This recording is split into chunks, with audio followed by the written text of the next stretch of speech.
There's another I believe common mistake that people are making about the Mandela effect when they're referencing people, celebrities, etc., who have passed on, and then wait a minute, they're alive, they died again, or wait a minute, they're alive, I thought they died years ago.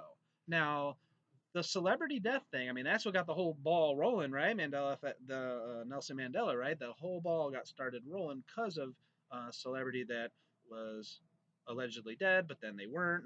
So yes, so it does happen. Absolutely, there's some freakiness to the whole so and so died and then they're alive type of thing. Absolutely, there is a component to the Mandela effect where this is excuse me, I have the hiccups, where this is happening. But please be mindful for those of you who have experience with these Mandela effect situations, or just are interested in it. There are going to be a lot. Now, I don't know about the percentage, but just the raw numbers. There's going to be a lot of people out there who say, yes, I've experienced Mandela effect things. And one of those things, and they'll list some celebrity that they swore was dead and they found that they're alive.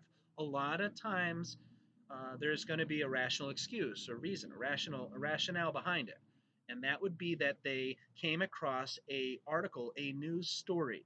Now, this is where social media, Facebook and Twitter, those kinds of things come in to play here because there are going to be falsely reported celebrity deaths that you can that spread like wildfire, and everyone's and I'm sure a lot of you probably have had this happen where you think somebody passed away on Facebook, blah blah blah, and then you find out it's a hoax. And then, but you know how many people read that hoax and then went on with their day and went on with their life, and then months or years later they find out so and so's alive, and they like, what? I saw a news story, they were dead. I thought they were dead, and then they're sensitive to Mandela effect, and they have other Mandela effect situations going on, and they just totally assume that that person dying is a Mandela effect for them.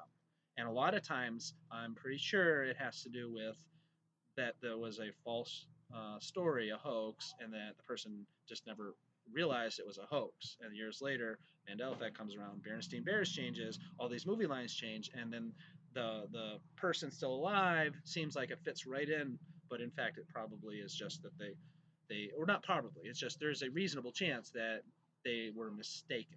So there are plenty of Mandela effect things that are quite real and valid, and then there are plenty that are not. So I'm trying to point out the ones that are not. I think it's helpful to those who are looking into this in a more close way.